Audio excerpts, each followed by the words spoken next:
ಅಖಿಲಾಂಡ ಕೋಟಿ ಬ್ರಹ್ಮಾಂಡ ನಾಯಕ ರಾಜಾದಿರಾಜ ಯೋಗಿ ರಾಜ ಪರಬ್ರಹ್ಮ ಶ್ರೀ ಸಚ್ಚಿದಾನಂದ ಸದ್ಗುರು ಸಾಯಿನಾಥ್ ಮಹಾರಾಜ್ ಕಿ ಜೈ. ಗುರುವಿನ ಪಾದಾರವಿಂದಗಳಿಗೆ ವಂದಿಸುತ್ತಾ ನಮಸ್ತೆ ಸ್ನೇಹಿತರೆ, ಹೇಗಿದ್ದೀರಾ? ಚೆನ್ನಾಗಿದ್ದೀರಾ?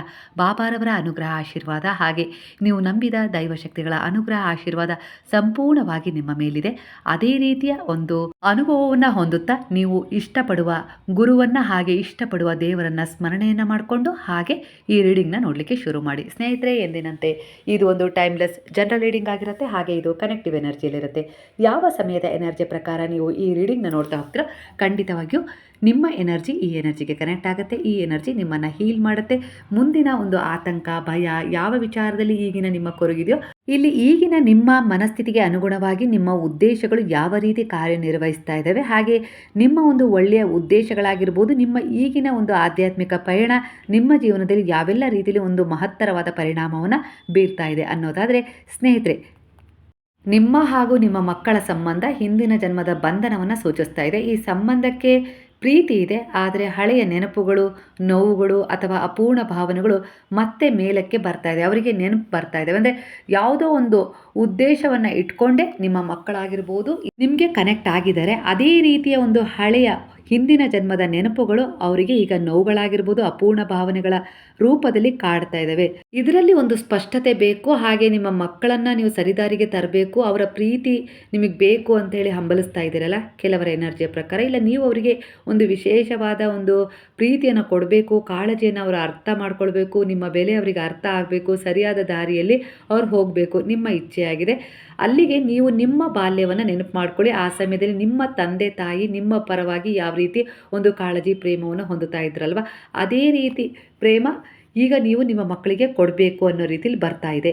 ಖಂಡಿತ ಇದರಿಂದ ನಿಮ್ಮ ಮತ್ತು ಅವರ ಮಧ್ಯೆ ಇರುವ ಒಂದು ಅಂತರ ಕಡಿಮೆ ಆಗತ್ತೆ.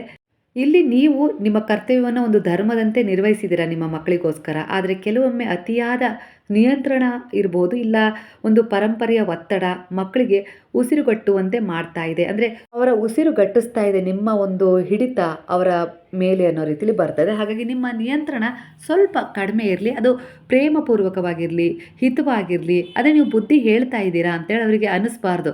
ಅದು ಒಂದು ವಾಸ್ತವ ಪರಿಚಯ ಮಾಡಿಸ್ಕೊಡ್ತಾ ಇದ್ದೀರಾ ಅನ್ನೋ ರೀತಿಯಲ್ಲಿ ಜೀವನದ ಬಗ್ಗೆ ಆಗಿರ್ಬೋದು, ಅವರ ಬಗ್ಗೆ ಆಗಿರ್ಬೋದು, ಆ ರೀತಿಯಾಗಿ ನಿಮ್ಮ ಒಂದು ತಿಳುವಳಿಕೆಯ ಮಾತುಗಳಾಗಿರಬೇಕು ಅನ್ನೋ ರೀತಿಯಲ್ಲಿ ಬರ್ತಾ ಇದೆ. ಆಗ ಖಂಡಿತ ಅದು ಅವರಿಗೆ ತಲೆಗೆ ಹೋಗುತ್ತೆ. ನೀವು ಅದನ್ನು ಸಿಟ್ಟಲ್ಲಿ ಹೇಳಿದಾಗ, ಇಲ್ಲ ಇನ್ನೊಬ್ಬರನ್ನ ಹೋಲಿಸಿ ಹೇಳಿದಾಗ, ಇಲ್ಲ ತೋರಿಸಿ ಹೇಳಿದಾಗ ಎಲ್ಲೋ ಒಂದು ರೀತಿಯಲ್ಲಿ ಅವರಿಗೆ ಇರಿಟೇಟ್ ಆಗುತ್ತೆ. ಅದರಿಂದ ಅವರು ಕೆಲವೊಮ್ಮೆ ಬದಲಾವಣೆಯತ್ತ ಸಾಕ್ತಾ ಇದ್ರು ಕೂಡ ಅದನ್ನು ಅಲ್ಲಿಗೆ ಕೈ ಬಿಟ್ಟು ಮತ್ತೆ ಹೇಗಿದ್ರೋ ಅದೇ ರೀತಿ ಆಗ್ಬಿಡ್ತಾ ಇದ್ದಾರೆ ಅನ್ನೋ ರೀತಿಯಲ್ಲಿ ಕಾಣಿಸ್ತಾ ಇದೆ. ಆದರೆ ಕೆಲವೊಮ್ಮೆ ತಂದೆ ತಾಯಿಯಂದಿರು ಏನಾಗ್ಬಿಡ್ತಾರೆ ಅಂದರೆ ಮಾರ್ಗದರ್ಶಕರಾಗಿರಬೇಕಿಲ್ಲ ಅಂತಲ್ಲ, ಆದರೆ ಆಡಳಿತಗಾರರಾಗ್ಬಿಡ್ತಾರೆ. ಅಂದರೆ ಅವರ ಮೇಲೆ ನಿರ್ಬಂಧವನ್ನು ಹೇಳಲಿಕ್ಕೆ ಶುರುವಾಗ್ತಾರೆ.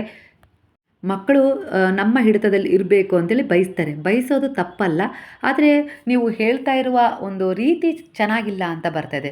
ಅವರನ್ನು ಯಾವ್ಯಾವ ಸಮಯದಲ್ಲಿ ಹೇಗೆ ತಿದ್ದಬೇಕೋ ಅದನ್ನು ನಾಜೂಕಾಗಿ ತಿದ್ದಬೇಕು ನೀವು. ಯಾಕಂದರೆ ಈ ಸಮಯ ಅವರಿಗೆ ಏನೂ ಅರ್ಥ ಆಗೋದಿಲ್ಲ. ಯಾಕಂದರೆ ನಿಮ್ಮ ಒಂದು ಏಜಿಗೆ ಬಂದಾಗ ಅವರಿಗೆಲ್ಲ ಆವಾಗ ನಿಮ್ಮ ಒಂದು ನೀವು ಹೇಗೆಲ್ಲ ಅವ್ರಿಗೆ ಬುದ್ಧಿ ಹೇಳಿದ್ರಿ, ನೀವು ಹೇಗೆಲ್ಲ ಅವರಿಗೆ ಸಪೋರ್ಟ್ ಮಾಡಿದ್ರಿ, ಹೇಗೆಲ್ಲ ಅವರನ್ನು ರಕ್ಷಣೆ ಮಾಡಿದ್ರಿ, ಕೆಲವೊಂದು ಸಾರಿ ಯಾಕೆ ಮಾಡಿದ್ರಿ, ಇದಕ್ಕೆ ಮಾಡಿದ್ರಾ ಅಂಥೇಳಿ ಅವ್ರ ಜೀವನ ಅವರಿಗೆ ಮುಂದೆ ಪಾಠ ಕಲಿಸ್ತಾ ಹೋಗುತ್ತೆ, ಅವರು ತಂದೆ ತಾಯಿ ಆದಾಗ ಅನ್ನೋ ರೀತಿಯಲ್ಲಿ ಬರ್ತದೆ. ಅಲ್ಲಿಯವರೆಗೂ ಈ ಸಮಯದಲ್ಲಿ ಆ ಒಂದು ಪರಿಸ್ಥಿತಿಯಲ್ಲಿ ನೀವಿದ್ದೀರಾ, ಆದರೆ ನೀವು ಅವರನ್ನು ನಾಜೂಕಾಗಿ ಹ್ಯಾಂಡಲ್ ಮಾಡಬೇಕು.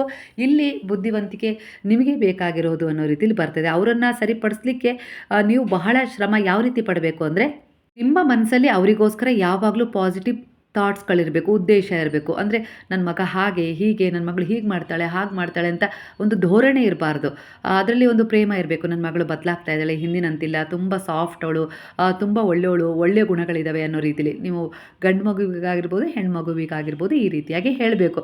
ತುಂಬ ಜಾಣೆ ಇದ್ದಾಳೆ, ಅವಳು ಬಹಳ ಚುರುಕು, ತುಂಬ ಚೆನ್ನಾಗಿ ಓದ್ತಾಳೆ, ಹಾಗೆ ಅವಳಲ್ಲಿ ಒಳ್ಳೆಯ ಸ್ವಭಾವ ಇದೆ, ಸಂಸ್ಕಾರ ಇದೆ, ದಯೆ ಇದೆ, ಕರುಣೆ ಇದೆ, ಪ್ರೇಮ ಇದೆ ಅಂತ ಹೇಳಿ ನೀವು ಪದೇ ಪದೇ ನೀವು ಹೇಳಿದಾಗ ನಿಮ್ಮ ಕರುಳಿನ ಕುಡಿಯವಳು ಅಂದರೆ ನಿಮ್ಮದೇ ಆದ ಅಂಶ ಅಲ್ವಾ. ಹಾಗಾಗಿ ಆ ಒಂದು ಮಾತುಗಳು, ಶಬ್ದಗಳು ಅವರನ್ನು ತಲುಪ್ತವೆ, ಆ ಎನರ್ಜಿ ಅವರಿಗೆ ಹೋಗಿ ಮುಟ್ಟುತ್ತೆ. ಆಗ ಅವರು ಒಂದಲ್ಲ ಒಂದು ರೀತಿಯಲ್ಲಿ ಕನ್ವರ್ಟ್ ಆಗ್ತಾ ಬರ್ತಾರೆ. ಯಾವುದೋ ಒಂದು ರೀತಿಲಿ ಇದ್ದಕ್ಕಿದ್ದ ಹಾಗೆ ಅವರಲ್ಲಿ ಒಂದು ಶಾಂತತೆ, ಹಾಗೆ ಒಂದು ಸಮತೋಲನ, ಈ ರೀತಿಯಾಗಿ ಅವರು ಬ್ಯಾಲೆನ್ಸ್ ಆಗ್ತಾ ಹೋಗ್ತಾರೆ. ಅವರು ತುಂಬ ಒಂದು ಅತಿರೇಕಕ್ಕೆ ಹೋದಂಥ ಸಂದರ್ಭ ಬಂದರೂ ಕೂಡ ಹಿಂದೆ ಸರಿತಾರವರು. ನಿಮ್ಮ ಒಂದು ಕೆಲವು ಮಾತುಗಳು ಅವರಿಗೆ ಆ ಪರಿಸ್ಥಿತಿಗಳಲ್ಲಿ ನೆನಪಾಗ್ತವೆ, ಹಿಂದೆ ಸರಿತವೆ. ಹಾಗಾಗಿ ನೀವು ಅವರಿಗೆ ಒಂದು ಆಧಾರ ಸ್ತಂಭವಾಗಿರಬೇಕೇ ಹೊರತು, ಅವರ ಬಗ್ಗೆ ನೆಗೆಟಿವ್ ಆಗಿ ಪದೇ ಪದೇ ಮಾತಾಡಲೂಬಾರ್ದು, ಚಿಂತಿಸಲೂಬಾರ್ದು, ಅವ್ರ ಎದುರಿಗೆ ಹೇಳಲೂಬಾರ್ದು. ಅಂದರೆ ನೀವು ಒಬ್ಬರೇ ಕೂತಾಗ ಏನಾಗ್ಬಿಡುತ್ತಾನೋ ಏನೋ, ನನ್ನ ಮಗ ಮಗಳು ದಾರಿ ತಪ್ಪಿಬಿಡ್ತಾರ, ಹಾಗಾಗ್ತಾರ ಹೀಗಾಗ್ತಾರ ಅಂತ ಅವ್ರು ಎಲ್ಲೋ ಹೋಗಿರ್ತಾರೆ. ಅವ್ರ ಬಗ್ಗೆ ನೀವು ಈ ರೀತಿ ಮನೇಲಿ ಕೂತ್ಕೊಂಡು ಈ ಎನರ್ಜಿಯನ್ನು ಅವ್ರಿಗೆ ಕೊಟ್ಟರೆ ಅವರ ಮೇಲೆ ಪರಿಣಾಮ ಬೀರುತ್ತೆ. ಯಾಕಂದರೆ ಅವ್ರು ನಿಮ್ಮದೇ ಆದ ಅಂಶ. ಹಾಗಾಗಿ ಇಲ್ಲಿ ಅವರು ಎಲ್ಲೋ ಇದ್ದಾರೆ, ಎಲ್ಲೋ ಓದ್ತಿದ್ದಾರೆ, ನನ್ನ ಮಕ್ಕಳು ಚೆನ್ನಾಗಿದ್ದಾರೆ, ಒಂದು ಬುದ್ಧಿವಂತಿಕೆಯಿಂದ ಕಲಿತಾ ಇದ್ದಾರೆ, ಎಲ್ಲೂ ತಿರುಗಾಡ್ತಾ ಇಲ್ಲ, ಕೆಟ್ಟದಾಗಿ ಎಲ್ಲೂ ದಾರಿ ತಪ್ತಾ ಇಲ್ಲ, ತುಂಬ ಒಂದು ಸಂಸ್ಕಾರ ರೀತಿ ನೀತಿಯೊಂದಿಗೆ ಸಾಕ್ತಾ ಇದ್ದಾರೆ ಅಂತ ಹೇಳಿ ನೀವು ಮ್ಯಾನಿಫೆಸ್ಟ್ ಮಾಡಿದಾಗ ಖಂಡಿತ ಈ ಎನರ್ಜಿ ಅವರಿಗೆ ಕನೆಕ್ಟ್ ಆಗ್ತಾ ಹೋಗುತ್ತೆ. ಅವರು ಏನೇ ತಪ್ಪು ನಿರ್ಧಾರಗಳನ್ನು ತಗೊಂಡಾಗಿರ್ಬೋದು, ಇಲ್ಲ ಮೋಸಕ್ಕೆ ಒಳಗಾಗುವಂಥ ಸಂದರ್ಭದಲ್ಲಾಗಿರ್ಬೋದು, ಈ ಎನರ್ಜಿ ಹೋಗಿ ಅವರನ್ನು ಕನೆಕ್ಟ್ ಮಾಡುತ್ತೆ. ಅಂದರೆ ನೀವು ಪ್ರಾರ್ಥನೆ ಮಾಡ್ತಾ ಇದ್ದೀರಾ ಗುರುವಿನಲ್ಲಿ, ಭಗವಂತನಲ್ಲಿ, ನಮ್ಮ ಮಕ್ಕಳು ದೂರ ಇದ್ದಾರೆ, ಅವ್ರಿಗೆ ಒಳ್ಳೆಯದಾಗಬೇಕು, ಹಾಗೆ ಸ್ವಲ್ಪ ಹಠ ಮಾಡ್ತಾರೆ, ಇಲ್ಲ ಅಂದರೆ ಸ್ವಲ್ಪ ತಿರುಗಾಡುವ ಸ್ವಭಾವ ಇದೆ, ಇಲ್ಲ ಫ್ರೆಂಡ್ ಜೊತೆ ಸೇರಿ ಹಾಳಾಗಿದ್ದಾರೆ, ಇವೆಲ್ಲವೂ ಆ ರೀತಿಯಾಗಿ ನೀವು ಮಾತಾಡಬೇಡಿ. ಎಲ್ಲ ರೀತಿಯಲ್ಲೂ ಅವರು ಸುಧಾರಣೆ ಕಾಣ್ತಾ ಇದ್ದಾರೆ. ಗುರುವಿನ ಶರಣದಲ್ಲಿ ಅವರನ್ನು ನಾನು ಹಾಕಿದ್ದೀನಿ. ಈಗ ಗುರು ಎಲ್ಲ ರೀತಿಯಲ್ಲೂ ಅವರಿಗೆ ಮಾರ್ಗದರ್ಶನ ಮಾಡ್ತಾ ಇದ್ದಾರೆ, ತಿಳುವಳಿಕೆ ನೀಡ್ತಾ ಇದ್ದಾರೆ. ಹಾಗಾಗಿ ಹಂತ ಹಂತವಾಗಿ ನನ್ನ ಮಕ್ಕಳು ಒಂದು ಒಳ್ಳೆಯ ರೀತಿಯಲ್ಲಿ ಬದಲಾಗ್ತಾ ಇದ್ದಾರೆ. ಒಂದು ಸಮತೋಲನ, ಸಹನೆ ಮತ್ತು ಸಂವಹನ ಇದ್ದರೆ ಕಾರ್ಮಿಕ ಬಂಧನ ಗುಣಮುಖವಾಗುತ್ತೆ ಅನ್ನೋ ರೀತಿಯಲ್ಲಿ ಬರ್ತಾ ಇದೆ. ನಿಮ್ಮ ಮಕ್ಕಳು ಎಷ್ಟೇ ದಾರಿ ತಪ್ಪಿದರೂ ಕೂಡ ಮಾತಿನಲ್ಲಿ ಮೃದುತ್ವ ಇರಲಿ, ಮನಸ್ಸಿನಲ್ಲಿ ಒಂದು ಸಹನೆ ಇರಲಿ ಮತ್ತು ಹೃದಯದಲ್ಲಿ ಕ್ಷಮೆ ಇರಲಿ. ಇದುವೇ ಅವರನ್ನು ತಿದ್ದುವ ಪರಿಹಾರ ಆಗಿದೆ. ಅಂದರೆ ನಾಜೂಕಾಗಿ ಅವರನ್ನು ಹ್ಯಾಂಡಲ್ ಮಾಡುವ ಸ್ಥಿತಿ ನಿಮ್ಮದಾಗಿರುತ್ತೆ. ನೀವು ಅವರಿಗಿಂತ ಅದ್ಭುತ ಜಾಣತನವನ್ನು ತೋರಿಸ್ಬೇಕು ಅಂತೇಳಿ ಇಲ್ಲಿ ಬರ್ತದೆ. ಪೋಷಕರು ಪರಿಪೂರ್ಣವಾಗಿರೋಲ್ಲ, ಆದರೆ ಅವರ ಪ್ರೀತಿ ಮಾತ್ರ ಸತ್ಯವಾಗಿರುತ್ತೆ. ಅಂದರೆ ನೀವು ಕೂಡ ಕೆಲವೊಂದು ಸಾರಿ ಅವರ ಎದುರಿಗೆ ಜಗಳ ಮಾಡಿರೋದಾಗಿರ್ಬೋದು, ಇಲ್ಲ ನಿಮ್ಮ ಮನೆಯಲ್ಲೇ ವೈಯಕ್ತಿಕ ಸಂಬಂಧಗಳಲ್ಲಿ ಕೆಲವು ಜಗಳ, ಗಲಾಟೆ, ಇಲ್ಲ ಯಾವುದಕ್ಕೋ ಒಂದು ಹೊಡೆದಾಟ, ಈ ರೀತಿಯಾಗಿ ಏನೇನೋ ಭಿನ್ನ ಭಿನ್ನವಾದ ಸಮಸ್ಯೆಗಳನ್ನು ನೀವು ಮಾತಾಡ್ಕೊಳ್ಬೇಕಾದ್ರೆ, ಇಲ್ಲ ಏನೋ ಆ ರೀತಿಯ ಒಂದು ಸಮಸ್ಯೆಗಳಿಗೆ ಒಳಗಾದಾಗ ಅದನ್ನು ಅವರು ನೋಡಿರ್ತಾರಲ್ವ. ಹಾಗಾಗಿ ಅವರಲ್ಲಿ ಎಲ್ಲೋ ಒಂದು ರೀತಿಯಲ್ಲಿ ಆ ಸಂಬಂಧದ ಬಗ್ಗೆ ಒಂದು ನಕಾರಾತ್ಮಕ ಭಾವ ಇರುತ್ತೆ. ಹಾಗಾಗಿ ಕೆಲವೊಂದು ಸಾರಿ ನಾವು ಕೂಡ ಪರಿಪೂರ್ಣವಾದ ತಂದೆ ತಾಯಿ ಆಗ್ಲಿಕ್ಕೆ ಸಾಧ್ಯ ಇಲ್ಲ ಅನ್ನೋ ರೀತಿಯಲ್ಲಿ ಬರ್ತದೆ. ಕೆಲವೊಂದು ಸಾರಿ ನಮ್ಮಿಂದನೂ ಕೆಲವು ತಪ್ಪುಗಳಾಗಿರ್ತವೆ. ಅದನ್ನು ನೋಡಿ ಕೂಡ ಅವರ ಜೀವನದಲ್ಲಿ ಅವರು ಒಂದು ನಕಾರಾತ್ಮಕತೆಗೆ ಜಾರಿರ್ತಾರೆ ಅನ್ನೋ ರೀತಿಯಲ್ಲಿ ಇಲ್ಲಿ ಕಾಣಿಸ್ತಾ ಇದೆ. ಹಾಗಾಗಿ ಇಲ್ಲಿ ನೀವು ಜಾಣ್ಮೆಯಿಂದ, ಸ್ವಲ್ಪ ತಾಳ್ಮೆಯಿಂದ ಅವರನ್ನು ಸರಿದಾರಿಗೆ ತರಲಿಕ್ಕೆ ಪ್ರಯತ್ನ ಪಟ್ಟರೆ ಖಂಡಿತವಾಗಿಯೂ ನಿಮಗೆ ಸಹಾಯ ಸಿಗುತ್ತೆ. ಆದರೆ ಗುರುವಿನ ಶರಣದಲ್ಲಿ ನೀವೀಗ ಅವರನ್ನು ಸಮರ್ಪಣೆ ಮಾಡಿದಿರಾ, ನಿಮ್ಮನ್ನು ನೀವು ಕೆಲವೊಂದು ಸಾರಿ ತಿದ್ಕೊಳ್ಳೇಬೇಕಾಗತ್ತೆ ಅನ್ನೋ ರೀತಿಯಲ್ಲಿ ಕೂಡ ಇಲ್ಲಿ ಬರ್ತಾ ಇದೆ. ಹಾಗಾಗಿ ಪ್ರೀತಿಯಿಂದ ಹೇಳ್ಕೊಳ್ಳಿ, ನಾನು ನನ್ನ ಮಕ್ಕಳ ಕರ್ಮವನ್ನು ಪ್ರೀತಿಯಿಂದ ಸ್ವೀಕರಿಸಿದ್ದೇನೆ, ಖಂಡಿತ ಅವರು ಒಂದು ಒಳ್ಳೆಯ ದಾರಿಯಲ್ಲಿ ಹೋಗ್ತಾರೆ ಅನ್ನೋ ರೀತಿಯಲ್ಲಿ ನೀವು ಅಂದ್ಕೊಂಡಾಗ ಖಂಡಿತವಾಗಿಯೂ ನೀವು ಆ ಆನಂದವನ್ನು ಅನುಭವಿಸ್ತೀರಾ. ಅವರು ಪರಿವರ್ತನೆ ಆಗ್ತಾರೆ, ಖಂಡಿತ ಒಳ್ಳೆಯದಾಗತ್ತೆ. ಹಾಗೆ ಗುರುವಾರ ನಿಮ್ಮ ಮಕ್ಕಳ ಹೆಸರಲ್ಲಿ ತುಪ್ಪದ ದೀಪಗಳನ್ನು ಗುರುವಿನ ಮುಂದೆ ಬೆಳಗಿಸಿ 2 ಅನ್ನೋ ರೀತಿಯಲ್ಲಿ ಬರ್ತಾ ಇದೆ. ಶ್ರದ್ಧಾ ಸಬೂರಿಯ ಸಂಕೇತವಾಗಿ ಖಂಡಿತ ಅವರು ಒಂದು ಒಳ್ಳೆಯ ತಿರುವಿನೊಂದಿಗೆ ಬದಲಾಗ್ತಾರೆ. ಹಾಗೆ ಅವರು ಯಾವುದೇ ರೀತಿ ಒಂದು ದಾರಿ ತಪ್ಪಿ ಹೋಗಿದ್ರು, ನಿಮ್ಮ ಹಿಡಿತದಲ್ಲಿ ಇಲ್ಲದೇ ಇದ್ದರೂ ಕೂಡ ಅವರು ಮತ್ತೆ ಮರಳಿ ನಿಮ್ಮ ಬಳಿಗೆ ಬಂದೇ ಬರ್ತಾರೆ. ಸ್ವಲ್ಪ ಸಮಯ ತಗೊಳುತ್ತೆ ಇದು, ಯಾಕಂದರೆ ಇದು ಒಂದೇ ದಿನಕ್ಕೆ ಆಗೋದಲ್ಲ. ಯಾಕಂದರೆ ನಿಮ್ಮ ತಾಳ್ಮೆ ಮೇಲೆ ಅದು ನಿಂತಿದೆ. ಹಾಗಾಗಿ ಸ್ವಲ್ಪ ದಿನ ತಗೊಳುತ್ತೆ ಅನ್ನೋ ರೀತಿಲಿ ಬರ್ತದೆ. ನೀವು ಇವತ್ತೇ ಮಾಡಿ ಇವತ್ತೇ ಫಲ ಬೇಕು ಅಂದರೆ ಸಿಗೋದಿಲ್ಲ.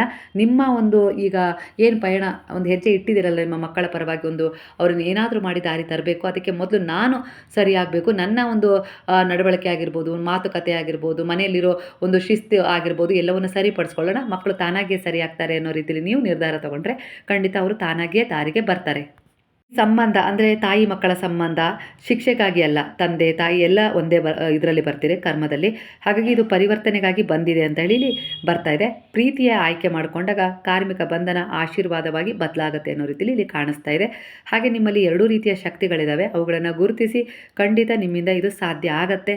ಈಗ ನೀವು ಹೋರಾಟ ಮಾಡಿ, ಚೀರಾಟ ಮಾಡಿ, ಜಗಳ ಮಾಡಿ, ಏನೆಲ್ಲ ಒಂದು ಪನಿಷ್ಮೆಂಟ್ ಕೊಡೋ ರೀತಿಯಲ್ಲಿ ಅವರನ್ನು ಬದಲಾವಣೆ ಮಾಡಲಿಕ್ಕೆ ಪ್ರಯತ್ನ ಪಟ್ಟಿದ್ದೀರಿ. ಈಗ ಅದನ್ನು ಬಿಟ್ಟುಬಿಡಿ, ಕ್ಷಮೆ ಕೊಡಿ, ಪ್ರೀತಿಯಿಂದ ವ್ಯವಹರಿಸೋದನ್ನು ಕಲೀರಿ. ಸ್ವಲ್ಪ ಮೌನವಾಗಿ ಯಾವ ರೀತಿ ತಿದ್ದಬೇಕು ಅನ್ನೋ ರೀತಿಯಲ್ಲಿ ನೀವು ನಿಮ್ಮನ್ನು ಬದಲಾಯಿಸ್ಕೊಂಡಾಗ ಖಂಡಿತ ಅವರು ತಾನಾಗಿಯೇ ದಾರಿಗೆ ಬರ್ತಾರೆ ಅನ್ನೋ ರೀತಿಯಲ್ಲಿ ಕಾಣಿಸ್ತಾ ಇದೆ. ಅಂದರೆ ನಿಮ್ಮ ಒಂದು ಕಾಳಜಿ ಆಗಿರ್ಬೋದು, ಪ್ರೇಮ ಆಗಿರ್ಬೋದು, ಜವಾಬ್ದಾರಿ ಆಗಿರ್ಬೋದು, ಯಾವೆಲ್ಲ ರೀತಿಯಲ್ಲಿ ಇತ್ತು ಅನ್ನೋದು ಅವರಿಗೆ ಖಂಡಿತ ಅರಿವಿಗೆ ಬಂದೇ ಬರುತ್ತೆ. ನಿಮ್ಮ ಮಕ್ಕಳು ನಿಮ್ಮ ಎದುರಿಗೆ ಕಠಿಣವಾಗಿ ವರ್ತಿಸ್ತಾ ಇದ್ದಾರೆ ಅಂತೇಳಿ ನೀವು ಅಂದ್ಕೊಂಡಿದ್ದೀರಾ, ಆದರೆ ಅವರು ಮೌನವಾಗಿದ್ದಾರೆ ಅಂತ ಹೇಳಿ ಇಲ್ಲಿ ಕಾಣಿಸ್ತಾ ಇದೆ ಒಳಗಿನಿಂದ. ಅವರು ತುಂಬ ಸಂವೇದನಾಶೀಲವಾಗಿ, ಕಾಳಜಿಯುತ ಮತ್ತು ಪ್ರೀತಿಯಿಂದ ತುಂಬಿದ ಮನಸ್ಸಿದೆ ಅವರಿಗೆ. ಅವರು ತುಂಬ ತಮ್ಮ ಭಾವನೆಗಳನ್ನು ಎಲ್ಲರಿಗೂ ಹೇಳ್ಕೊಳ್ಳೋದಿಲ್ಲ, ವಿಶೇಷವಾಗಿ ಕುಟುಂಬದವರ ಮುಂದೆ ಅಂತೂ ಅವ್ರು ಹೇಳ್ಕೊಳ್ಳೋದೇ ಇಲ್ಲ. ಅನ್ನೋ ರೀತಿಲಿ ಇಲ್ಲಿ ಕಾಣಿಸ್ತಾ ಇದೆ. ಅವರ ಸ್ವಭಾವವನ್ನು ನೀವೇ ಸಮಯ ಸಮಯಕ್ಕೆ ಅರ್ಥ ಮಾಡ್ಕೊಳ್ಬೇಕು. ಹಾಗೆ ಅವರಿಗೆ ಬೇಕಾದದ್ದನ್ನು ಕೊಡೋದು ಅಷ್ಟೇ ಮುಖ್ಯ ಅಲ್ಲ, ಅವರ ಮನದಾಳದ ಒಂದು ಮಾತುಗಳಿಗೂ ಕೂಡ ನೀವು ಸ್ಪಂದಿಸಬೇಕು. ಭಾವನೆಗಳು ಯಾವ ರೀತಿ ಇದ್ದಾವೆ ಅನ್ನೋ ರೀತಿಲಿ ನೀವು ಅವರನ್ನು ಒಂದು ಮೌನವಾಗಿ ಅರ್ಥ ಮಾಡ್ಕೊಳ್ಬೇಕು ಕೆಲವು ಸಮಯ ಅನ್ನೋ ರೀತಿಲಿ ಕಾಣಿಸ್ತಾ ಇದೆ. ಹಾಗೆ ಅವ್ರ ಮನಸ್ಸಲ್ಲಿ ಏನಿದೆ, ನಾನು ಎಲ್ಲರಿಗೋಸ್ಕರ ಸಾಕಷ್ಟು ಮಾಡಿದ್ದೀನಿ, ಆದರೆ ನನಗಾಗಿ ಯಾರೂ ಏನೂ ಕೇಳೋದೇ ಇಲ್ಲ ಅನ್ನೋ ರೀತಿಲಿ ಬರ್ತಾ ಇದೆ. ಈ ರೀತಿಯಾಗಿ ನಿಮ್ಮ ಮನಸ್ಥಿತಿ ಕೂಡ ಈ ಸಮಯದಲ್ಲಿ ಅದೇ ರೀತಿ ಇದೆ. ಮಗ ಆಗಿರ್ಬೋದು, ಮಗಳಾಗಿರ್ಬೋದು, ಕೆಲವೊಂದು ಸಾರಿ ಈ ಕುಟುಂಬದ ಜವಾಬ್ದಾರಿಗಳನ್ನು ಒಂಟಿಯಾಗಿ ನಾನೇ ಹೊತ್ಕೊಂಡಿದ್ದೀನಿ ಅಂತ ಹೇಳಿ ಅವರಿಗೆ ಅದರ ಅನುಭವ ಆಗ್ತಾ ಇರೋದ್ರಿಂದ ಕೂಡ ಕೆಲವೊಂದು ಸಾರಿ ಅವರಿಗೆ ಎಲ್ಲೋ ಒಂದು ರೀತಿಲಿ ಈ ಸಂಬಂಧದ ಬಗ್ಗೆ ಅಷ್ಟಾಗಿ ಒಂದು ನಂಬಿಕೆ ಇಲ್ಲ ಅನ್ನೋ ರೀತಿಲೂ ಕೂಡ ಕಾಣಿಸ್ತಾ ಇದೆ ಕೆಲವರ ಎನರ್ಜಿ ಪ್ರಕಾರ. ಇಲ್ಲಿ ನಾನು ಮಾತ್ರ ತ್ಯಾಗ ಮಾಡ್ತಾ ಇದ್ದೀನಿ ಅನ್ನೋ ಭಾವ ಅವರಲ್ಲಿ ಮೂಡಿದೆ. ನನ್ನ ಮಾತಿಗೆ ಮೌಲ್ಯ ಇಲ್ಲ ಅನ್ನೋ ಭಾವನೆ ಕೂಡ ಬರ್ತಾ ಇದೆ ಅವರಿಗೆ. ಅವರ ಈ ಸಹಜವಾದ ಕೋಪದ ಹಿಂದೆ ಕೂಡ ಒಂದು ಆತ್ಮೀಯತೆಗಾಗಿ ಹಾತೊರಿಕೆ ಇದೆ. ನೀವು ಅದನ್ನು ಅರ್ಥ ಮಾಡ್ಕೊಳ್ಳಿ ಅನ್ನೋ ರೀತಿಲಿ ಬರ್ತಾ ಇದೆ. ಕೆಲವೊಂದು ಸಾರಿ ಕೆಲವು ಮಕ್ಕಳ ಎನರ್ಜಿ ಪ್ರಕಾರ ನನ್ನ ಸತ್ಯ ಹೇಳಿದರೆ ಅಪ್ಪ ಅಮ್ಮನಿಗೆ ನೋವಾಗ್ಬೋದಾ ಅನ್ನುವ ಸಂಶಯ ಕೂಡ ಅವರಲ್ಲಿ ಆಳವಾಗಿ ನೆಲೆಯಾಗಿ ನಿಂತಿದೆ ಅಂತೇಳಿ ಕಾಣಿಸ್ತಾ ಇದೆ. ಹಾಗಾಗಿ ಅವ್ರ ಮನಸ್ಸಿನ ಕೆಲವು ವಿಚಾರಗಳನ್ನು ಅವರು ನಿಮ್ಮ ಹತ್ರ ಹೇಳ್ಕೊಳ್ತಾ ಇಲ್ಲ. ಇಲ್ಲಿ ಈ ಸಮಯದಲ್ಲಿ ಅವ್ರಿಗೆ ಅನ್ನಿಸ್ತಾ ಇದೆ, ನಾನು ಮೌನವಾಗಿದ್ದರೆ ಶಾಂತಿ ಉಳಿಯುತ್ತೆ ಮನೆಯಲ್ಲಿ, ಆದರೆ ಅದೇ ನಾನು ಹೇಳ್ಕೊಂಡ್ರೆ ಅವ್ರ ಮನಸ್ಸಿಗೆ ನೋವಾಗತ್ತೆ ಅನ್ನೋ ರೀತಿಲೂ ಕೂಡ ಅವ್ರು ಫೀಲ್ ಮಾಡ್ತಾ ಇದ್ದಾರೆ ಈ ಸಮಯದಲ್ಲಿ. ಒಟ್ಟಾರೆಯಾಗಿ ಈ ಕಾರ್ಮಿಕ ಬಂಧನ ಹಳೆಯ ಜನ್ಮದ ಅಪೂರ್ಣ ಸಂವಾದವನ್ನು ಮುಕ್ತಗೊಳಿಸಲು ಬಂದಿದೆ ಅಂತೇಳಿ ಇಲ್ಲಿ ಕಾಣಿಸ್ತಾ ಇದೆ. ಈ ಜನ್ಮದಲ್ಲಿ ಅವರು ಕ್ಷಮೆ ಕೇಳೋದಾಗಿರ್ಬೋದು, ನೀವು ಅವರನ್ನು ಕ್ಷಮಿಸೋದಾಗಿರ್ಬೋದು, ಇಲ್ಲ ನೀವು ಅವರ ಹತ್ರ ಏನಾದರೂ ಕ್ಷಮೆ ಕೇಳೋದಾಗಿರ್ಬೋದು. ತಂದೆ ತಾಯಿ ಕ್ಷಮೆ ಕೇಳಬಾರ್ದು ಅಂತ ಇಲ್ಲ, ಯಾಕಂದರೆ ಕೆಲವೊಂದು ಸಾರಿ ನೀವು ಅವರ ಎದುರಿಗೆ ಒಂದು ವ್ಯತಿರಿಕ್ತವಾಗಿ ಆಡಿರ್ತೀರಲ್ಲ, ಅದರಿಂದ ಆ ಮಕ್ಕಳಿಗೆ ನೋವಾಗಿರುತ್ತೆ. ಎಲ್ಲೋ ಒಂದು ರೀತಿಲಿ ಅದು ಸಣ್ಣ ಮಗುವೇ ಆಗಿರ್ಬೋದು, ಆ ಸಮಯದಲ್ಲಿ ಅದನ್ನು ಎದೆಗೆ ಹಚ್ಕೊಂಡು ತಪ್ಪಾಯಿತು ನನ್ನಿಂದ ಈ ರೀತಿ ಆಗ್ಬಿಡ್ತು ಅನ್ನೋ ರೀತಿಲಿ ನೀವು ಹೇಳ್ತಿರಲ್ಲ, ಅದೇ ರೀತಿ. ಅದೇ ದೊಡ್ಡವರಾದಾಗ ನೀವು ಅದನ್ನು ಹೇಳೋದಿಲ್ಲ, ಗದರಿಸ್ತಾ ಇರ್ತೀರಲ್ವಾ, ಅದೇ ರೀತಿ. ಇಲ್ಲ ಮಗು ಹಾಲು ಕುಡಿಸೋದು ಲೇಟ್ ಆದಾಗ ನಿಮಗೆ ಅಯ್ಯೋ ನನ್ನ ಮಗು ತುಂಬ ಹತ್ಬಿಡ್ತು, ಅಯ್ಯೋ ನಿಂಗೆ ತುಂಬ ಹಶ್ವಾಗ್ಬಿಡ್ತಾ ಅಪ್ಪ, ಅಳ್ಬೇಡ ತಪ್ಪಾಯಿತು ಅಂತ ಹೇಳ್ತೀರಲ್ವ. ಅದೇ ಮಗು ಸ್ವಲ್ಪ ದೊಡ್ಡದಾದಮೇಲೆ ಅದೇನೇನು ಕಾರಣಗಳಿಂದ ಅವ್ರು ತಪ್ಪು ಮಾಡಿದಾಗ, ಅವ್ರ ಎದುರಿಗೆ ನೀವು ತಪ್ಪು ಮಾಡಿದಾಗ ಅವ್ರು ಎಲ್ಲೋ ಒಂದು ರೀತಿಲಿ ತಪ್ಪಾದ ರೀತಿಯಲ್ಲಿ ಜೀವನದ ಬಗ್ಗೆ ಯೋಚನೆ ಮಾಡ್ತಾ ಇರ್ತಾರೆ. ಹಾಗಾಗಿ ಆ ಸಮಯಕ್ಕೆ ಸರಿಯಾಗಿ ಈ ರೀತಿ ಎಲ್ಲ ಆಯಿತು, ತಪ್ಪಾಯ್ತಪ್ಪ, ಈ ರೀತಿ ಏನೂ ತಪ್ಪು ತಿಳ್ಕೊಳ್ಬೇಡ, ಈ ರೀತಿ ಜಗಳ ಎಲ್ಲ ಆಗಿದ್ದಕ್ಕೆ, ಈ ರೀತಿ ಏನೋ ಆಗಿದ್ದಕ್ಕೆ ಅನ್ನೋ ರೀತಿಲಿ ನೀವು ಹೇಳಿದಾಗ ಆ ಒಂದು ಕ್ಷಮೆ ಇರುತ್ತಲ್ಲ, ಅದನ್ನು ನೀವು ಹೊರಗೆ ಹಾಕ್ಬಿಡ್ತೀರ. ಅಂದರೆ ನಿಮ್ಮ ಮನಸ್ಸಿಂದ ಆ ವಿಚಾರವನ್ನು ತೆಗೆದಾಕ್ಬಿಡ್ತೀರಲ್ಲ, ಅವರು ಕೂಡ ಆ ವಿಚಾರವನ್ನು ಅಲ್ಲಿ ಇಟ್ಕೊಳ್ಳೋದಿಲ್ಲ. ಆ ಎನರ್ಜಿ ರಿಮೂವ್ ಆಗಿಬಿಡುತ್ತೆ ಅಲ್ಲಿಗೆ. ಹಾಗಾಗಿ ಅದನ್ನು ಬಿಗಿಯಾಗಿ ಹಿಡಿತದಲ್ಲಿ ಇಟ್ಕೊಳ್ಬಾರ್ದು, ಅದು ಯಾವಾಗಲೂ ಉಳಿದ್ಬಿಡುತ್ತೆ. ಅದೇ ಒಂದು ಎನರ್ಜಿ ಅವರನ್ನು ಆಗಾಗ ಕಾಡ್ತಾ ಇರುತ್ತೆ, ಭಯವಾಗಿ, ಇಲ್ಲ ಒಂದು ಆತಂಕವಾಗಿ, ಇಲ್ಲ ಒಂದು ಕೋಪ ಆಗಿರ್ಬೋದು, ಇಲ್ಲ ಈ ಥರ ತಂದೆ ತಾಯಿಯಾಗಿ ಯಾಕೆ ಸಿಕ್ಕರು ಅನ್ನೋದಾಗಿರ್ಬೋದು, ಇಲ್ಲ ನೀವು ಈ ಥರ ಮಕ್ಕಳು ಯಾಕೆ ಸಿಕ್ಕರು ಅನ್ನೋದಾಗಿರ್ಬೋದು. ಈ ರೀತಿ ಎನರ್ಜಿ ಒಬ್ಬರ ಮೇಲೊಬ್ಬರು ಬರುತ್ತೆ. ಇಲ್ಲಿ ಒಂದು ಕುಟುಂಬದಲ್ಲಿ ನಾವೆಲ್ಲ ಇದ್ದೀವಿ ಅಂದರೆ ಅದು ಒಂದು ಕರ್ಮ ಬಂಧನ. ಅದರಲ್ಲಿ ಕೆಲವರು ಕರ್ಮವನ್ನು ನಾನು ಈಗ ಬಿಡುಗಡೆ ಮಾಡಿಕೊಳ್ಳಲೇಬೇಕು ಅನ್ನೋ ರೀತಿಲಿ ಮನಸ್ಸಲ್ಲೇ ಆಲೋಚನೆ ಮಾಡ್ತಾ ಇರ್ತಾರೆ. ಹಾಗಾಗಿ ನೀವು ಮಾತಾಡುವಾಗ ದೋಷ ಹುಡುಕದೆ ಅವರ ಭಾವನೆಯನ್ನು ಅರ್ಥ ಮಾಡ್ಕೊಳ್ಳಿ ಅನ್ನೋ ರೀತಿಯಲ್ಲಿ ಬರ್ತದೆ. ಹಾಗೆ ನಿಜವಾಗಿ ಏನು ಬೇಕು, ಅವರಿಗೆ ಯಾವ ಪರಿಹಾರ ಬೇಕು ಅನ್ನೋ ರೀತಿಲಿ ಅವರಿಗೆ ಸ್ಪಂದಿಸಿ, ಹಾಗೆ ನೀವು ಪೂಜೆ ಮಾಡಬೇಕಾದ್ರೆ ಅವರ ಹೆಸರನ್ನು ಹೇಳಿ ದೀಪವನ್ನು ಬೆಳಗಿಸ್ತಾ ಬನ್ನಿ. ಖಂಡಿತವಾಗಿಯೂ ಅವರಲ್ಲಿ ಅದ್ಭುತವಾದ ಒಂದು ಬದಲಾವಣೆಯನ್ನು ನೀವು ಕಾಣ್ತೀರಾ. ನಿಮ್ಮ ಮಕ್ಕಳು ಶತ್ರು ಅಲ್ಲ, ಅದು ಒಂದು ಕಾರ್ಮಿಕ ಗುರು ಅನ್ನೋ ರೀತಿಲಿ ಇಲ್ಲಿ ಕಾಣಿಸ್ತಾ ಇದೆ. ಅವನು ಈ ಸಂಬಂಧ ಶುದ್ಧವಾದಾಗ ನಿಮ್ಮ ಜೀವನದಲ್ಲಿ ಅತಿ ದೊಡ್ಡ ಮನಃಶಾಂತಿ ಸಿಗತ್ತೆ. ಖಂಡಿತ ಈ ಒಂದು ಕಾರ್ಮಿಕ ಶುದ್ಧೀಕರಣ ನಡೀತಾ ಇದೆ. ಗುರುವಿನಲ್ಲಿ ಶರಣಾಗಿದ್ದೀರಾ. ಯಾವುದೇ ಕಾರಣಕ್ಕೂ ನಿಮ್ಮಲ್ಲಿ ಅನುಮಾನ ಬೇಡ, ಸಂದೇಹ ಬೇಡ. ಹಾಗೆ ಮಕ್ಕಳ ಬಗ್ಗೆ ಒಂದು ಸಿಟ್ಟು, ಕೋಪ, ನನ್ನ ಮಾತು ಕೇಳ್ತಾ ಇಲ್ಲ, ಆ ರೀತಿ ಅವರ ಮೇಲೆ ಪ್ರಭಾವವನ್ನು ಬೀರಬೇಡಿ. ನಿಮ್ಮ ಎನರ್ಜಿಯನ್ನು ಹಾಕಬೇಡಿ. ಖಂಡಿತ ನೀವು ಅದಕ್ಕೆ ವಿರುದ್ಧವಾದ ಎನರ್ಜಿಯನ್ನು ಹಾಕ್ತಾ ಬನ್ನಿ. ಖಂಡಿತವಾಗಿ ಅಂದರೆ ಅವರು ಕೋಪ ಮಾಡ್ಕೊಳ್ತಿದ್ದಾರೆ, ಇಲ್ಲ ನನ್ನ ಮಗಳಲ್ಲಿ ಕೋಪ ಇಲ್ಲ, ನನ್ನ ಮಗನಲ್ಲಿ ಕೋಪ ಇಲ್ಲ, ಅವನು ಅಡ್ಡದಾರಿ ಹಿಡಿದಿಲ್ಲ ಅನ್ನೋ ರೀತಿಲಿ ನೀವು ಹೇಳ್ತಾ ಬಂದರೆ ಖಂಡಿತವಾಗಿಯೂ ಅದೇ ಎನರ್ಜಿ ಅವರಿಗೆ ಪಾಸಾಗಿ ಅವರು ಕನ್ವರ್ಟ್ ಆಗ್ತಾರೆ ಅನ್ನೋ ರೀತಿಲಿ ಕಾಣಿಸ್ತಾ ಇದೆ. ನಿಮ್ಮ ಮಕ್ಕಳ ಪರವಾಗಿ ಬಂದಿರೋ ವಿಚಾರ ಇದು. ಹಾಗೆ ಒಂದು ಸಮೃದ್ಧಿ ಬರ್ತಾ ಇದೆ. ಹಾಗೆ ನೀವು ಆದಷ್ಟು ಬೇಗ ತೀರ್ಥಕ್ಷೇತ್ರಗಳಿಗೆ ಹೋಗ್ತೀರಾ ಅನ್ನೋ ಎನರ್ಜಿ ಕೂಡ ಇಲ್ಲಿ ಕಾಣಿಸ್ತಾ ಇದೆ. ಆಲ್ ಈಸ್ ವೆಲ್ ಕಾರ್ಡ್ ಬರ್ತಾ ಇರೋದ್ರಿಂದ ಮುಂದೆ ಈಗೇನೋ ಆಗಿತ್ತಲ್ಲ ನಿಮ್ಮ ಜೀವನದಲ್ಲಿ, ಅದೆಲ್ಲದಕ್ಕೂ ಒಂದು ಒಳ್ಳೆಯ ಪರಿವರ್ತನೆ ಸಿಗೋದ್ರಲ್ಲಿದೆ. ಹಾಗೆ ಒಂದು ಸೆಲೆಬ್ರೇಟ್ ಕೂಡ ಮಾಡ್ತೀರ ನೀವು ಈ ತಿಂಗಳ ಎಂಡಲ್ಲಿ. ಅದು ಸಣ್ಣದಾಗಿರುತ್ತೆ, ಚೊಕ್ಕವಾಗಿರುತ್ತೆ, ಹಾಗೆ ತುಂಬ ಮನಸ್ಸಿಗೆ ಹಿತ ನೀಡುತ್ತೆ, ನೆನಪುಳಿಯುತ್ತೆ ನಿಮಗೆ ಅನ್ನೋ ರೀತಿಲಿ ನೀವು ಒಂದು ಸಿದ್ಧತೆಯನ್ನು ಮಾಡ್ಕೊಂಡಿದ್ದೀರಾ. ಖಂಡಿತ ಒಳ್ಳೆಯದಾಗುತ್ತೆ. ಯಾರಿಗೋ ಉಡುಗೊರೆಯನ್ನು ಕೊಡಬೇಕು ಅಂತ ಇದ್ದೀರಾ. ಉಡುಗೊರೆ ಯಾವ ರೀತಿ ಇರಬೇಕು ಅಂದರೆ ಅದು ಹೈಫೈ ಇರಬಾರ್ದು, ಅದು ಅವ್ರ ಮನಸ್ಸಿಗೆ ಹಿತ ನೀಡೋ ಹಾಗಿರಬೇಕು. ಹಾಗೆ ಅದನ್ನು ನೋಡ್ತಾ ಇದ್ದ ಹಾಗೆ ಆ ಒಂದು ಅವರ ಎನರ್ಜಿ ಅದರಲ್ಲಿ ಇಳಿದಾಗ ಆ ಒಂದು ಹೂವು ಆಗಿರ್ಬೋದು, ಅದು ಏನೋ ನಾನು ಹೇಳ್ತಾ ಇರೋದಿಲ್ಲಿ, ಅದು ನಿಮಗೆ ಮರಳಿ ಸ್ಪಂದಿಸೋ ಹಾಗಿರಬೇಕು, ಅಂದರೆ ಅದು ಜೀವಂತವಾಗಿರಬೇಕು, ಆ ರೀತಿ ಇರಬೇಕು ಆ ಉಡುಗೊರೆ, ಅಂದರೆ ಆ ಭಾವದಲ್ಲಿ ಅದನ್ನು ಕೊಡಬೇಕು ಅನ್ನೋ ರೀತಿಲಿ ಇಲ್ಲಿ ಎನರ್ಜಿ ಕಾಣಿಸ್ತಾ ಇದೆ. ಅದರಿಂದ ನಿಮ್ಮಿಬ್ಬರ ಸಂಬಂಧದಲ್ಲಿ ತುಂಬ ಸುಧಾರಣೆಗಳು ಆಗ್ತವೆ. ಹಾಗೆ ಮುಂದೆ ಕೂಡ ಆ ಸಂಬಂಧಗಳು ತುಂಬ ಒಂದು ಅಂಡರ್ಸ್ಟ್ಯಾಂಡಿಂಗ್, ಅಂದರೆ ಒಂದು ನಂಬಿಕೆಯಿಂದ ಸಾಕ್ತವೆ ಮುಂದೆ ಅನ್ನೋ ರೀತಿಲಿ ಬರ್ತಾ ಇದೆ. ಹಾಗಾಗಿ ಕರ್ಮ ಅನ್ನೋದು ಒಂದು ಎಫೆಕ್ಟ್, ಅಂದರೆ ತೊಂದರೆ ಕೊಡಲಿಕ್ಕೆ ಬರ್ತಾ ಇಲ್ಲ, ಪನಿಷ್ಮೆಂಟ್ ಆಗಿ ಬರ್ತಾ ಇಲ್ಲ. ಅದು ಒಂದು ಯಾವ ರೀತಿ ಅಂದರೆ ನಿಮ್ಮನ್ನು ನೀವು ತಿದ್ಕೊಳ್ಳೋಕ್ಕೆ, ಕೆಲವು ಪಾಠಗಳನ್ನು ಕಲಿಸೋಕ್ಕೆ, ಹಾಗೆ ಅದನ್ನು ಕಳ್ಕೊಳ್ಳೋಕ್ಕೂ ಇಲ್ಲಿ ದಾರಿ ಮಾಡಿಕೊಡ್ತಾ ಇದೆ ಅನ್ನೋ ರೀತಿಲಿ ಕಾಣಿಸ್ತಾ ಇದೆ ಎನರ್ಜಿ. ಕೆಲವರ ಎನರ್ಜಿ ಪ್ರಕಾರ ಒಂದು ಸ್ಥಿರತೆ ಇದೆ, ಜಾಗ್ರತೆ ಮೂಡಿಸ್ಕೊಂಡಿದ್ದೀರಾ, ತೀರ್ಮಾನವನ್ನು ತಗೊಳ್ಳುವ ಶಕ್ತಿಯನ್ನು ಹೊಂದಿದ್ದೀರಾ, ಆತ್ಮ ನಿಯಂತ್ರಣ ಇದೆ, ಹಾಗೆ ಸಂಯಮ ಇದೆ. ದೇಹದಲ್ಲಿ ಇದು ಪ್ರತಿರೋಧಕ ಶಕ್ತಿಯನ್ನು ಹೆಚ್ಚಿಸ್ತಾ ಇರೋದ್ರಿಂದ ನಿಮ್ಮ ಮೆದುಳಿನ ತಾರ್ಕಿಕ ಭಾಗ, ಅಂದರೆ ಸ್ನಾಯುಗಳಲ್ಲಿ ಬಲ ಕಾಣಿಸ್ತದೆ.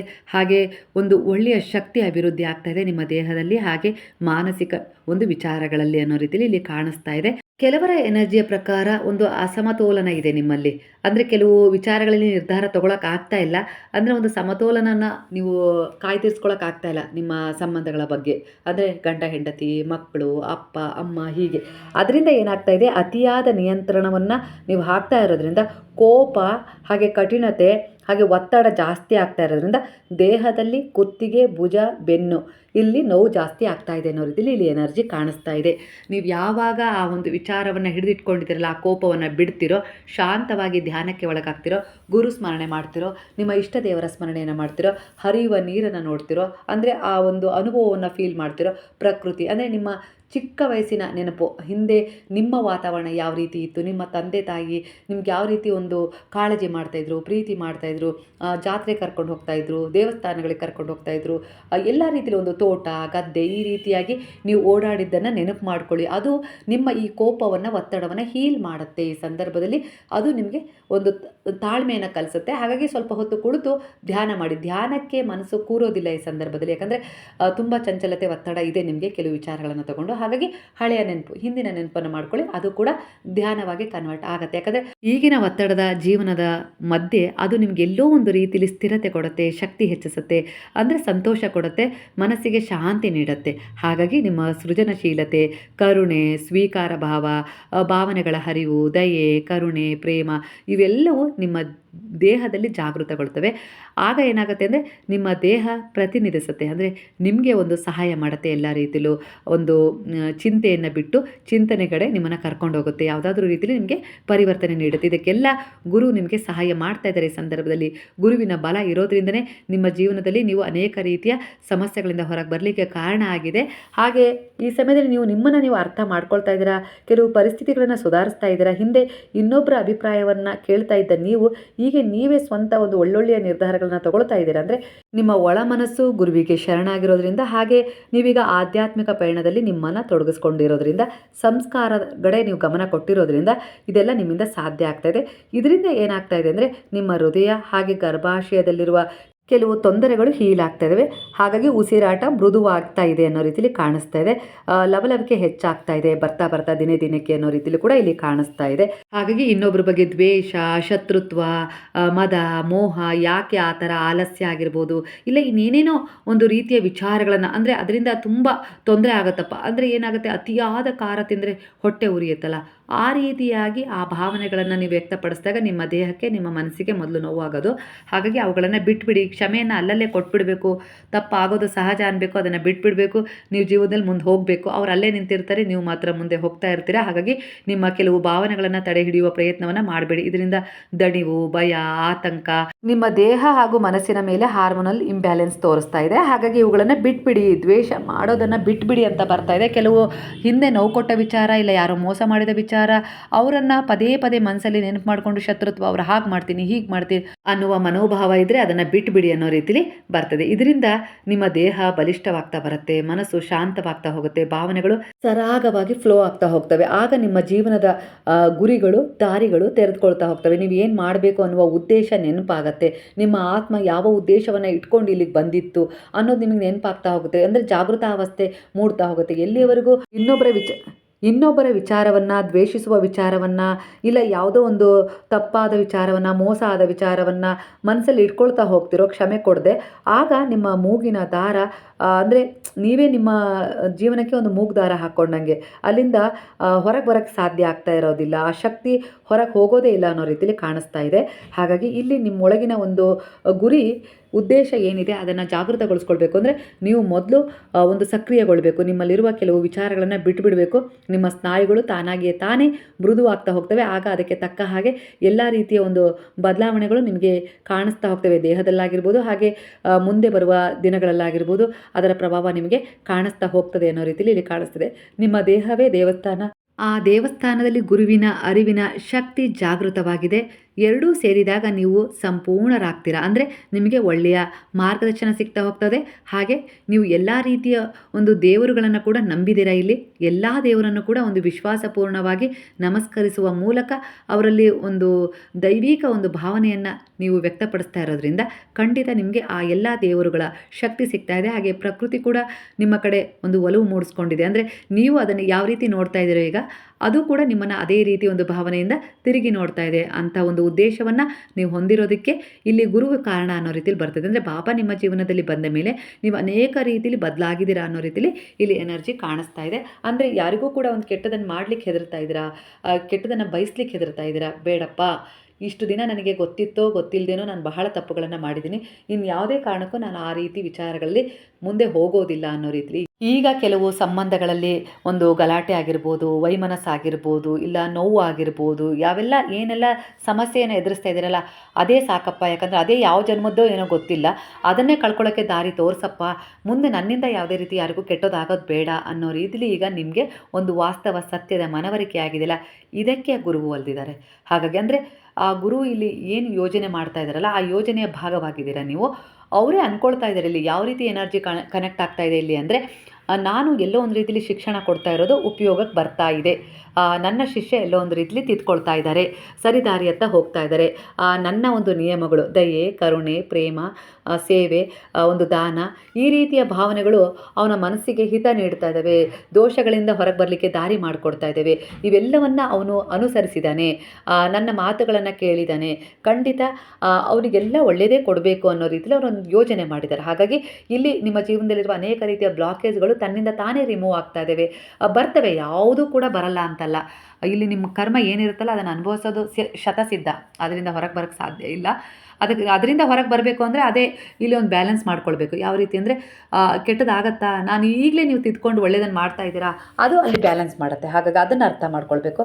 ಇಲ್ಲ ಯಾರೋ ಕೆಟ್ಟದನ್ನೇ ಮಾಡಿದ್ದಾರೆ ಅಂದರೆ ನಾನು ಕೆಟ್ಟದನ್ನೇ ಕೊಡ್ತೀನಿ ಅಂದರೆ ಅದು ಬ್ಯಾಲೆನ್ಸ್ ಆಗೋದಿಲ್ಲ. ಅವ್ರು ಕೆಟ್ಟದ್ದು ಮಾಡ್ತಾ ಇದ್ದಾರಾ, ಬಿಡು, ನಾನು ಅದನ್ನು ಭಗವಂತನ ಪಾದಗಳಿಗೆ ಸಮರ್ಪಣೆ ಮಾಡೋಣ, ನಾನು ಮಾತ್ರ ಒಂದು ಒಳ್ಳೆಯ ದಾರಿಯಲ್ಲಿ ಸಾಗೋಣ, ಒಳ್ಳೆಯ ಒಂದು ಉದ್ದೇಶವನ್ನು ಇಟ್ಕೊಂಡು ನಾನು ಏನು ಮುಂದೆ ಹೋಗ್ತಾ ಇದ್ದೀನಲ್ಲ ಅದ್ರ ಕಡೆ ಗಮನ ಕೊಡೋಣ ಅನ್ನೋ ರೀತಿಯಲ್ಲಿ ನೀವು ಹೋಗ್ತಾ ಇದ್ದರೆ, ನಿಮ್ಮ ಹಿಂದೆ ಅವರು ನಿಂತು ಬಾಣ ಪ್ರಯೋಗ ಮಾಡಿದರೂ ಕೂಡ ಅದು ನಿಮ್ಮನ್ನು ಪುಟ್ಟದು ಮತ್ತೆ ಹೋಗಿ ಅವರಿಗೆ ಸೇರುತ್ತೆ. ಯಾಕಂದರೆ ಅಷ್ಟೊಂದು ಈಗ ನಿಮ್ಮಲ್ಲಿ ಪಾಸಿಟಿವ್ ಎನರ್ಜಿ ಇದೆ ಅಂತ ಕಾಣಿಸ್ತಾ ಇದೆ. ಗುರುವಿನ ಬಲ ಇದೆ, ಅವ್ರ ಜೊತೆ ನಿಮ್ಮ ಪಯಣ ಶುರುವಾಗಿದೆ. ಹಾಗಾಗಿ ನೀವೀಗ ಹಿಂದೆ ಏನು ಮಾಡ್ತಾ ಇದ್ದಾರೆ ಅದ್ರ ಬಗ್ಗೆ ಚಿಂತೆ ಮಾಡ್ತಾ ಇಲ್ಲ. ನೀವು ಯಾರು ಏನಾದರೂ ಮಾಡ್ಕೊಳ್ಳಿ, ಬಾಬಾ ಇದ್ದಾರಲ್ಲ ಅದೆಲ್ಲದಕ್ಕೂ ಅವರೇ ಉತ್ತರ ಕೊಡ್ತಾ ಇದ್ದಾರೆ ಅಂತೇಳಿ ನೀವು ಅಂದ್ಕೊಂಡಿದ್ದೀರಾ.